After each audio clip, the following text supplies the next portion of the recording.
जय हिंद प्यारे बच्चों। आज आप लोग सामने हम यप कक्षकों की आकृति और इनके यल के मान के आधार पर यम के मान क्या होंगे वो बताएंगे। यहाँ पिछले टॉपिक पे मैंने बताया था यस कक्षक की आकृति, पी कक्षक की आकृति, डी कक्षक की आकृति। वहां मैंने आपको बताया था कि यस कक्षक की आकृति, यस कैसा होता है गोलाकार, पी कैसा होता है डमरू के आकार का या डम्बल सेप, कैसा होता है डम्बल सेप, और डी कैसा होता है ये मैंने बताया था डबल डम्बल सेप।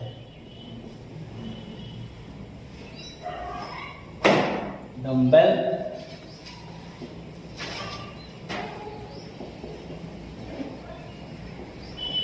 यहां हम बात कर रहे हैं यस ऑर्बिटल की। जब मैंने बात की मैंने कहा गोलाकार, और मैंने कहा कि जब यन का मान बढ़ता है तो इसकी साइज में क्या होगी बढ़ती जाएगी और ऊर्जा भी बढ़ती जाएगी।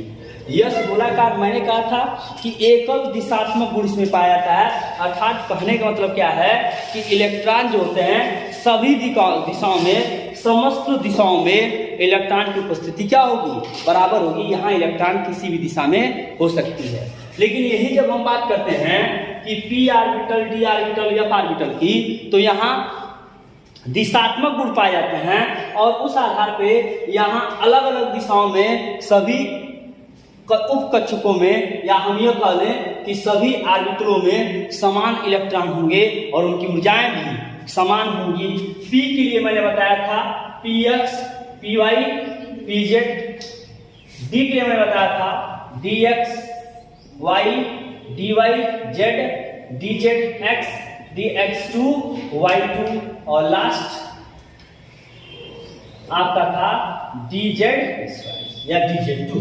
यह कक्षकों की आकृति की बात कर लें तो इसमें भी दिशात्मक गुण देखने को मिलता है। और यह कक्षकों की आकृति की बात कर लें तो यह के लिए यल का मान जो होता है वो 3 होता है और यम के कुल मान -3, -2, -1, 0, +1, +2 और +3 होते हैं।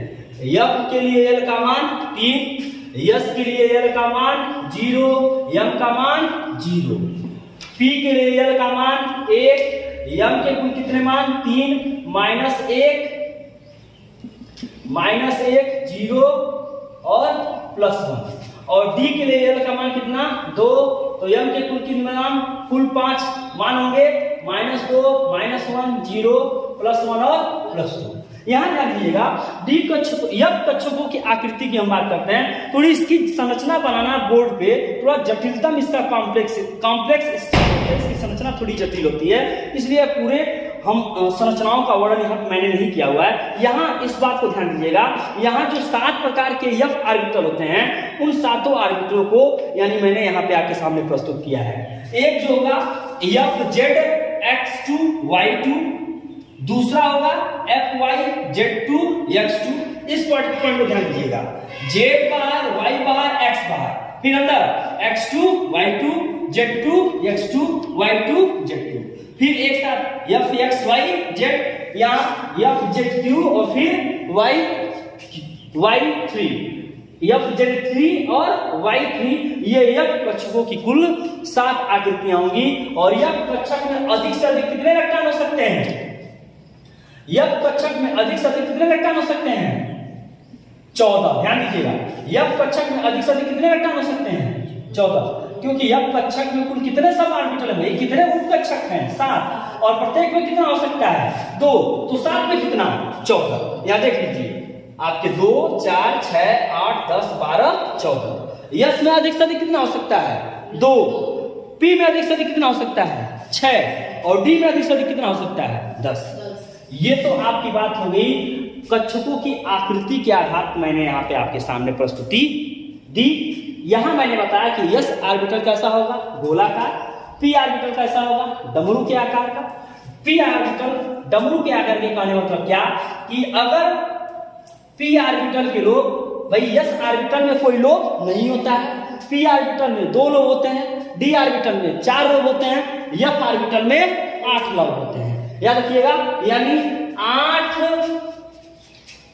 जो लोग होंगे 8 पालियां पाई जाएंगी। यफ में 4 पालियां पाई जाएंगी, डी में 2 पालियां पाई जाएंगी पी में, और यस में कोई पाली नहीं पाई जाएगी। इस बात को याद रखिएगा।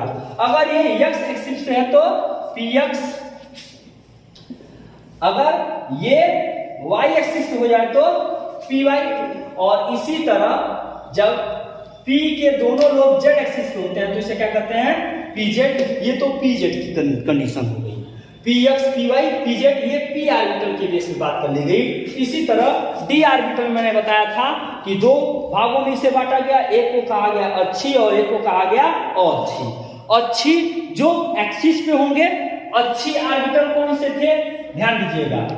और अच्छी को 3 भागों में मैंने बांटा, 1 2 3, जिसे मैंने कहा नॉन एक्सियल। नॉन एक्सियल तीनों कौन, dxy, dyz, dzx, और अच्छी कौन, dx2, y2 और लास्ट dz2। ये पांचों के पांचों d ऑर्बिटल हैं। d के सब टोटल ऑर्बिटल 5, dxy, और इन बिटवीन एक्सिस का मतलब क्या, मैंने कहा कि जब लोग x और y एक्सिस के बीच में होंगे तो इसी को कहा जाएगा dxy। यानी जब अक्ष के बीच में d कक्षक के सिरे पाए जाएंगे तो उसे कहा जाएगा dxy, dyz और dzx। ये सब के सब अक्षी होंगे क्योंकि ये लोग इनके अक्ष पे नहीं होंगे, इसीलिए इन्हें नॉन एक्सियल ऑर्बिटल भी कहा जाता है। सबकी ऊर्जाएं क्या होंगी, समान होंगी। बाद में स्प्लिटिंग के आधार पे, क्रिस्टल फिल्म स्टेबलाइजेशन एनर्जी के आधार पे, ऑक्टाहेड्रल, टेट्राहेड्रल स्प्लिटिंग के आधार पे बताया जाता है कि इसे T2G और EG में बांटा जाता है। T2G और EG में T2G कहने का मतलब क्या है कि ये ऑर्बिटल डिपेंड करेगा कि कॉम्प्लेक्स जो बन रहा है ऑक्टाहेड्रल है या टेट्राहेड्रल है। इस पॉइंट पे हम बाद में डिस्कस करेंगे क्योंकि इस पे एक वीडियो आपके सामने हम देंगे। यहाँ आपको बात समझ में आ गई कि यस ऑर्बिटल गोलाकार, पी ऑर्बिटल डमरू के आकार का, D orbital double double shape, F orbital की आकृति की बात कर लें, ये थोड़ी जटिल संरचना होती है। इसमें आपके डी ऑर्बिटल जैसे यहाँ आपको 8-8 पालियां देखने को मिलेंगी, उसकी संरचना थोड़ी कॉम्प्लेक्स होती है। यहाँ पे उसके 7 प्रकारों का मैंने वहां पे वर्णन किया है। यहाँ मैंने बात की कक्षकों की आकृति के आधार पे यस, पी, डी और एफ ऑर्बिटल या yes, P, D, F orbital की संरचनाएं, उनके विभिन्न रूप, कुल कितने इलेक्ट्रॉन हो सकते हैं, उनके यल के मान क्या होंगे और यम के मान क्या होंगे, यहाँ पे मैंने प्रस्तुत किया। तो इसमें एक बात और ध्यान दीजिएगा कि मैंने कहा कि जैसे जैसे आगे बढ़ते हैं कक्षकों की ऊर्जाएं भी क्या होती हैं, बढ़ती हैं। यानी अगर हम आगे बढ़ने के बेस पे बात करें तो सबसे पहले कौन सा कक्षक आएगा, यस, फिर पी, फिर डी, फिर एफ। यानी एनर्जी की बात कर लें तो सबसे अधिक एनर्जी किसकी, एफ की, फिर किसकी, डी की, फिर पी की, और सबसे कम यस की। यानी हम यस से अगर एफ की तरफ धीरे धीरे आएंगे, मुख्य क्वांटम संख्या एन का मान अगर बढ़ता जाए, एन का मान 1 2 3 4 5 ऐसे हो तो ऑर्बिटल यानी कक्षकों की ऊर्जा भी क्या होगी, बढ़ती है। यहाँ आप चाहे तो नोट कर लीजिएगा, यहाँ आपके सामने मैं इस चीज को प्रस्तुत कर दे रहा हूं कि ऊर्जा का बढ़ता क्रम, ऊर्जा का बढ़ता क्रम इसे कहते हैं increasing order of energy of orbitals, कक्षकों की ऊर्जा का बढ़ता क्रम। यहाँ मैंने आपके सामने कक्षकों की आकृति, कक्षकों की ऊर्जा, उनके यल और यम के मान, इन सभी बिंदुओं को मैंने ध्यान आपको यहाँ पे दिया। और इस पॉइंट पे, इस आधार पे कोई भी बात बिल्कुल क्लियरली रखिएगा आपके अपने सामने कि यस ऑर्बिटल गोलाकार, पी ऑर्बिटल डब्ल्यू के आकार का, डी ऑर्बिटल डबल डबल से, एफ की बात करते हैं थोड़ी इसकी संरचना जटिल होती है, ये कॉम्प्लेक्स स्ट्रक्चर होता है डी की तुलना में। इसलिए यहाँ जनरली इसको बोर्ड पे क्लियरली सारे स्ट्रक्चर को ड्रा करना कठिन था, इसलिए मैंने आपके सामने उन 7 के नाम रख दिए। Please subscribe the channel and press bell icon. और इस पॉइंट को ध्यान में रखिएगा, क्योंकि इसके बाद मैं आपके सामने प्रस्तुत करूंगा नेक्स्ट टॉपिक क्वांटम नंबर, जो इस पे एक वीडियो मैंने डाला भी हुआ है, क्वांटम नंबर एक्सप्लेनेशन, और उससे रिलेटेड सभी प्रश्नों को मैं यहाँ पे आपके सामने प्रस्तुत करूंगा। Thanks to all of you.